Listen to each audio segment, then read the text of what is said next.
Delight IAS में मैं kiwi Singh आप सभी का स्वागत करती हूं। आज के इस वीडियो में हम अपने एनसीईआरटी समरी कोर्स में क्लास 10th के अध्याय 5 मुद्रण संस्कृति और आधुनिक दुनिया के बारे में पढ़ेंगे। सबसे पहले बढ़ते हैं आज के प्रश्न की तरफ। आज का प्रश्न है 1430 में पहला प्रिंटिंग प्रेस किसने विकसित किया था? मार्को पोलो, एबन बतूता, दारावन या जोहान गुटेनबर्ग ने? इसका उत्तर मैं आपको वीडियो ख़त्म होने पर दूंगी। चलिए बढ़ते हैं आज के चैप्टर की तरफ। आज हम पढ़ेंगे किताबों के बारे में और किताबें जो छपने की प्रक्रिया शुरू हुई थी उसके बारे में। प्रिंट टेक्नोलॉजी का सबसे पहला विकास चीन, जापान और कोरिया में हुआ था। चीन में 594 ईस्वी के बाद से ही लकड़ी के ब्लॉक पर स्याही लगाकर उससे कागज़ की प्रिंटिंग की जाती थी। उस जमाने में जो कागज़ होते थे वह पतले और झीरीदार होते थे। ऐसे कागज़ों पर दोनों तरफ छपाई करना संभव होता था, इसलिए इसमें एक ही तरफ लिखा जाता था और कागज़ के दोनों सिरों को टाँके लगा के फिर बाकी कागज़ को मुड़ के बुक बनाई जाती थी। इस जमाने में जो चीन का शासन था वह एक राजतंत्र शासन था और वह राजतंत्र इसका सबसे बड़ा उत्पादक था। चीन के प्रशासनिक तंत्र में सिविल सर्विसेज परीक्षा द्वारा लोगों की बहाली की जाती थी और उस समय ये बड़े पैमाने पर पाठ्य पुस्तकें छपवाता था और 16वीं शताब्दी में इस परीक्षा में शामिल होने वाले उम्मीदवारों की संख्या बढ़ गई। इससे किताब छपने की भी रफ्तार बढ़ गई। लेकिन ऐसा नहीं था कि यह जो किताबें छपती थी वह सिर्फ विद्यार्थियों के लिए छपती थी या केवल बुद्धिजीवियों या अधिकारियों के लिए छपती थी। अब व्यापारी भी रोज़मर्रा के जीवन में छपाई का इस्तेमाल करने लगे थे ताकि व्यापार से जुड़े आंकड़ों को रखना आसान हो जाए। इसके साथ साथ कहानी, कविताएं, जीवनी, आम कथाएं, नाटक भी छपने लगे थे, जिससे किताबों के पढ़ने के शौकीन भी अपने शौक पूरे करते थे। खाली समय में किताब पढ़ना एक फैशन के तरीके बन चुका था। जापान में छपाई बौद्ध धर्मों के प्रचारकों द्वारा 1768 से 1770 के आसपास आया था। बौद्ध धर्म की किताब डायमंड सूत्र जो 1868 में छपी थी को जापान भाषा की सबसे पुरानी किताब के रूप में माना जाता है। उस समय पुस्तकालय और किताबों की दुकानों में हाथों से छपी किताबें और अन्य सामग्रियां भरी हुई होती थी। कई विचारों पे हमें किताबें मिलती थी, जैसे महिलाओं के बारे में, संगीत के साज सज्जा के बारे में, हिसाब किताब, शिष्टाचार आदि, रसोई आदि पे भी लिखी हुई किताबें हमें जापान में देखने को मिलती हैं। फिर हम पढ़ते हैं यूरोप में मुद्रण के आने के बारे में। सिल्क रूट के माध्यम से 11वीं शताब्दी में जो चीनी कागज था वह यूरोप पहुंचा था। हमने सिल्क रूट के बारे में पहले पढ़ा है। 1925 में मार्को पोलो चीन से मुद्रण का ज्ञान लेके इटली गए थे। उन्होंने वहां पे किताबों की बढ़ती मांग को पूरा करने के लिए इसके प्रक्रिया को अपनाया था। उसके अलावा किताब जो विक्रेता थे वह सुलेखक और कातिब को रोजगार देने लगे थे। हस्तलिपि, पांडुलिपियों के माध्यम से जो किताबों की मांग था उनको पूर्ण करना बहुत ही मुश्किल होता जा रहा था। उस समय गुटेनबर्ग के प्रिंटिंग प्रेस ने एक बहुत बड़े आविष्कार के रूप में उभरा था। जोहान गुटेनबर्ग के पिता व्यापारी थे और वह खेती की एक बड़ी रियासत में बढ़ के पला बढ़ा था। वह बचपन से ही तेल और जैतून की मशीनें देखता था। बाद में उसने पत्थर पर पॉलिश करने की कला सीखी, फिर सुनारी और अंत में उसने शीशे की जो आकृतियां होती हैं शीशे से उसको गढ़ने में भी महारत हासिल कर ली थी। अपने ज्ञान और अनुभव का इस्तेमाल करके उसने अपना एक नया आविष्कार किया। जैतून प्रेस ही प्रिंटिंग प्रेस का आदर्श बनी और साँचे का उपयोग अक्षरों की धात्विक आकृतियों को गढ़ने में किया गया। गुटेनबर्ग ने 1448 में अपना यह यंत्र बना लिया और उसमें जो सबसे पहली पुस्तक छपी थी वह थी बाइबल। शुरू में छपी किताबें अपने रंग रूप और जो मतलब ऐसा लगता था उनको देखे कि वह हस्तलिखित है, लेकिन 1440 से 1850 के मध्य यूरोप में ज़्यादातर देशों में छापखाने लग गए थे और किताबें छपने लगी थी। मुद्रण क्रांति और उसका असर देखते हैं। छापे खाने के आने से यूरोप में एक नए पाठक वर्ग का उदय हुआ था। छपाई में लगने वाली लागत और श्रम कम हो गया था और इससे किताबों की कीमतें भी गिरी थी और किताबें हर किसी के लिए एक्सेसिबल हो गई थी।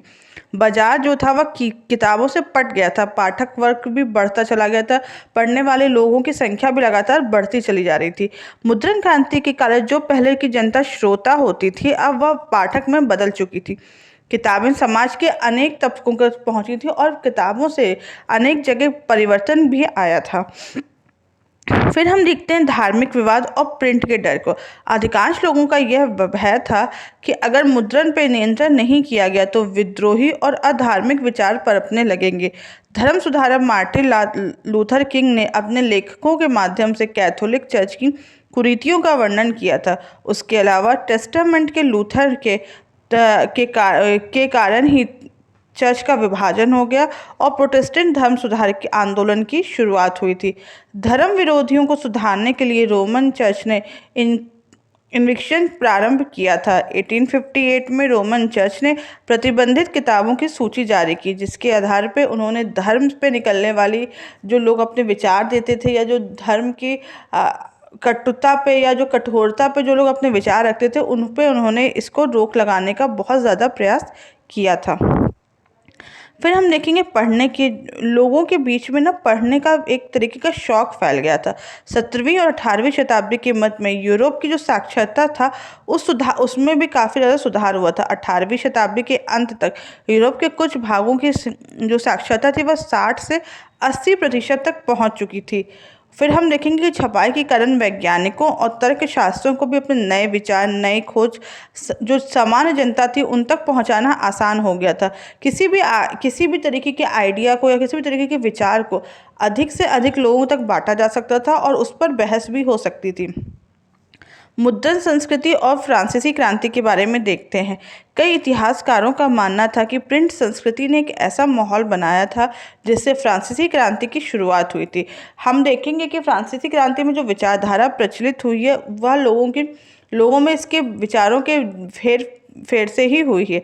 छपाई के चलते विचारों का प्रसार हुआ। उनके लेखन की परंपरा, अविश्वास और निरंकुशवादी की आलोचना हुई और लोग ज़्यादा मुखर हुए थे। रीति रिवाज की जगह विवेक के प्रशासन पर बल दिया गया था। चर्च की धार्मिक सत्ता और राज्य की निरंकुश सत्ता पर हमला हुआ और लोगों ने अपने विचारों को बहुत ही मुखरता से रखा था। छपाई ने वाद विवाद की एक नई संस्कृति को जन्म दिया था। अब लोग किसी भी बात को बिना किसी सोच विचार के या बिना किसी वाद विवाद के नहीं मानते थे और हर किसी चीज़ पे अपना पक्ष रखना ज़रूरी समझते थे। 19वीं शताब्दी में यूरोप में साक्षरता में ज़बरदस्त उछाल आया था। इसमें एक ऐसे पाठक वर्ग उभरा था जिसमें बच्चे, महिलाएं और मजदूर भी शामिल थे। बच्चों को कम उम्र से ध्यान रखते हुए उनके लिए अलग तरह की किताब लिखी जाने लगी, जिसमें अनेक प्रकार की लोक कथाएँ लिखी गईं ताकि बच्चे उन्हें आसानी से समझ सकें। कई महिलाएं पाठिका के साथ लेखिका भी बन गईं और उनका महत्व और बढ़ गया। किराए पर किताब देने वाले पुस्तकालय 17वीं शताब्दी से ही प्रचलन में आ गए थे। अब इस समय जो पुस्तकालय थे उसमें अधिकतर वाइट कॉलर मजदूर, दस्तकार और निम्न वर्ग के लोग जाने लगे और जो लोग किताबें अफोर्ड नहीं कर सकते थे खरीदना, वे किताबें वहां जाके बैठकर पढ़ने लगे। हम देखेंगे कि भारत में किस तरीके से मुद्रण संस्कृति आई है और भारत पर इसका क्या प्रभाव पड़ा है। भारत में संस्कृत, अरबी, फारसी और विभिन्न क्षेत्रीय भाषाओं में हस्तलिखित पांडुलिपि को पुरानी और समृद्ध परंपरा थी।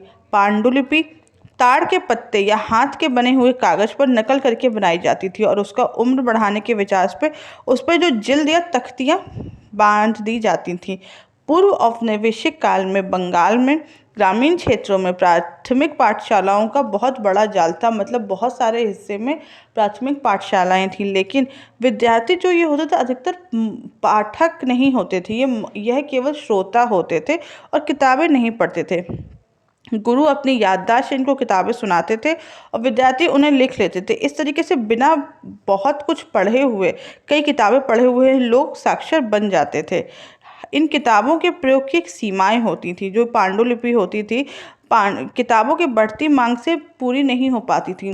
पांडुलिपि कभी किताबों की बढ़ती मांग को पूरा नहीं कर पाती थी और जो नकल उतारना वह बेहद खर्चीला, समय बहुत लगता था और उसकी जो मांग होती थी वह कभी पूरी होने की स्थिति नहीं होती थी। इसके अलावा इसका रख रखाव भी बहुत ही ज़्यादा मुश्किल होता था। ये खराब होने की जल्दी इसकी आशंका होती थी। इसके फटने का भी बहुत जल्दी हमें आशंका होती थी, जिस वजह से इसको बहुत ही नाजुकता से रखना पड़ता था।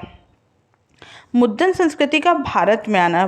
प्रिंटिंग प्रेस से पहले 16वीं शताब्दी में भारत के गोवा में पुर्तगाली धर्म प्रचारक आए थे। 1674 में कोंकणी और कन्नड़ भाषाओं में लगभग 50 पुस्तकें छपी जा चुकी थी। कैथोलिक पुजारियों ने 1579 में कोचीन में पहली तमिल किताब छापी और 1713 में उन्होंने ही मलयालम पुस्तक छापी थी। जेम्स ऑगस्टस हिक्की ने 1780 में गजट नामक एक साप्ताहिक पत्रिका का संपादन किया और उसके बाद भारतीय में गंगाधर भट्टाचार्य ने बंगाल गजट का प्रशासन प्रारंभ किया था। बंगाल गजट पहला भारतीय अखबार था जिसे भारतीय ने प्रकाशित करना शुरू किया था। हम देखेंगे धार्मिक सुधार और सार्वजनिक बहसों के बारे में। प्रिंट संस्कृति से भारत में धार्मिक, सामाजिक और राजनीतिक मुद्दे पर बहस शुरू होने में मदद मिली थी। लोग कई धार्मिक रिवाजों के प्रचलन की आलोचना करने लगे और लोग अपने विचारों के लिए मुखर होने लगे थे। 1821 में राजा राम मोहन राय ने संवाद कौमुदी का प्रकाशन करना शुरू किया। इस पत्रिका में हिंदू धर्म के रूढ़िवादी विचारों की आलोचना होती थी। इस आलोचना को काटने के लिए हिंदू रूढ़िवादियों द्वारा भी एक चंद्रिका नामक पत्रिका को निकालना शुरू किया। फिर हम देखते हैं कि 1810 में कलकत्ता में तुलसीदास द्वारा लिखित की रामचरितमानस को छापा गया और 1880 के दशक में लखनऊ के नवल किशोर प्रेस और मुंबई के श्री वेंकटेश्वर प्रेस ने आम बोलचाल की भाषाओं में धार्मिक ग्रंथों को छापना प्रारंभ कर दिया था। इस तरीके से प्रिंट के कारण धार्मिक ग्रंथ भी आम लोगों की पहुंच में आ गए थे। इससे नई राजनीतिक बहस की रूपरेखा निर्धारित होने लगी। प्रिंट के कारण भारत के एक हिस्से का समाचार दूसरे हिस्से तक पहुंचने लगा और इससे लोग एक दूसरे के करीब आने लगे और एक राष्ट्रीय राज की भी भावना डेवलप हुई थी। और हम देखेंगे मुस्लिमों ने भी मुद्रण संस्कृति को अपनाया था। 1822 के समय 2 फारसी अखबार चलने शुरू हुए थे जिनका नाम था जाने जहांनामा और शमशुल अखबार। उसी साल एक गुजराती अखबार भी शुरू हुआ जिसका नाम मुंबई समाचार था। इसके साथ साथ हमने देखा कि यहाँ पे कई तरीके की धार्मिक विचार और धार्मिक अखबार निकलने शुरू हुए जिन्होंने अपनी संस्कृति का प्रचार करने का प्रयास किया। हम प्रकाशक के नए रूपों के बारे में जानते हैं। शुरू में भारत के लोगों को यूरोप के लेखकों के उपन्यास ही पढ़ने को मिलते थे। वे उपन्यास यूरोप के परिवेश में लिखे होते थे, इसलिए यहाँ के लोग उन उपन्यासों को उतने अच्छे से पढ़ नहीं पाते थे और उनसे अपना एक तरीके से कांटेक्ट नहीं बना पाते थे। बाद में भारतीय परिवेश पर लिखने वाले भी लेखकों का उदय हुआ। ऐसे उपन्यासों के चरित्रों और भाव से पाठक अपने आप को बहुत अच्छे तरीके से जोड़ सके। इससे लेखन की कई विधाएं शामिल आने लगी, जैसे कि गीत, लघु कहानियाँ, राजनीतिक और सामाजिक मुद्दों पर निबंध आदि। हम देखते हैं कि 19वीं शताब्दी के अंत तक दृश्य संस्कृति का भी रूप ले लिया गया। कई प्रिंटिंग प्रेस चित्रों की नकलों को भी भारी संख्या में छापने लगी थी। राजा रवि वर्मा जैसे चित्रकारों की कलाकृतियों को अब जन समुदाय के लिए प्रिंट किया जाने लगा था। 1870 आते आते पत्रिकाओं और अखबारों में कार्टून भी छपने लगे थे और ऐसे तत्कालीन सामाजिक राजनीतिक मुद्दों पर कटाक्ष भी होने लगे थे। हम देखेंगे प्रिंट और महिलाओं के रिश्ते के बारे में। जैन ऑस्टिन, ब्रॉन्ट बहनें, जॉर्ज एलियट आदि की लेखन से नई नारी की परिभाषा उभरी थी, जिनका व्यक्तित्व सुदृढ़ था और उनमें गहरी सूझबूझ थी। महिलाओं की जिंदगी और उनकी भावनाएं बहुत ही गहनता से लिखी जाने लगी, इसलिए मध्यवर्गीय महिलाओं ने भी इसको पढ़ना प्रारंभ कर दिया। 1876 में सरस सुंदरी की आत्मकथा अमर जीवन प्रकाशित हुई। इसके बाद 1880 में ताराबाई शिंदे और पंडित रमाबाई ने उच्च जाति की नारियों की दयनीय हालत पर रोष जाहिर किया। राम चड्ढा ने औरत के आज्ञाकारी बीवी की बनने की सीख के उद्देश्य से अपनी बेस्ट सेलिंग कृति स्त्री धर्म के बारे में अपने विचार लिखे। 1871 में ज्योतिबा फूले ने अपनी पुस्तक गुलामगिरी में जाति प्रथा के अत्याचारों पर लिखा था। प्रिंट और गरीब जनता भी काफ़ी ज़्यादा विकसित हुई। देखते हैं कैसे मद्रास के शहरों में 19वीं सदी में सस्ती और छोटी किताबें आ चुकी थी। इन किताबों को चौराहे पर बेचा जाता ताकि गरीब लोग भी उन्हें खरीद सकें। 20वीं सदी के प्रारंभ में सार्वजनिक पुस्तकालयों की स्थापना हुई। इन पुस्तकालयों में के कारण किताबों की मांग बढ़ने लगी और जो लोग किताबें नहीं खरीद सकते थे वह लोग वहां जाके पढ़ने लगे और अमीर लोग पुस्तकालय बनाने को अपनी प्रतिष्ठा के रूप में लेके आए थे। कानपुर में भी हमने ऐसे कई लाइब्रेरी के उदय को देखा था। फिर हम देखेंगे प्रिंट और प्रतिबंध के बारे में। 1789 से पहले उपनिवेशिक उपनिवेशी शासक सेंसर को लेकर बहुत गंभीर नहीं थे, लेकिन धीरे धीरे अंग्रेजों द्वारा कंपनी के कुशासन की जो आलोचना की जाती थी उस पर प्रतिबंध लगाया गया। 1857 के विद्रोह के बाद प्रेस की स्वतंत्रता पे अंग्रेजी का रवैया बदलने लगा और वर्नाकुलर प्रेस एक्ट द्वारा भारतीय स्वतंत्रता की जो प्रेस की स्वतंत्रता थी उसको काफ़ी ज़्यादा पकड़ने का कोशिश किया गया और 1878 में से पारित किया गया था। इसमें समाचार और संपादकीयों पर सेंसर लगाया गया था। राजद्रोही रिपोर्टें छापने पर अखबारों को चेतावनी दी जाती थी और अगर उनमें कोई प्रभाव नहीं पड़ता था तो उस प्रेस को बंद कर दिया जाता था और प्रिंटिंग मशीनों को जब्त कर लिया जाता था। चलिए बढ़ते हैं आज के प्रश्न की तरफ। तो आज का प्रश्न था 1430 में पहले प्रिंटिंग प्रेस का विकास किसने किया था? तो इसका उत्तर है जोहान गुटेनबर्ग। आज के वीडियो में बस इतना ही। अगर आपको इस वीडियो से रिलेटेड कोई भी डाउट हो तो आप मुझे कमेंट बॉक्स में बताएं और फ्री PDF के लिए हमारे टेलीग्राम ग्रुप को ज्वाइन करें। Thank you so much.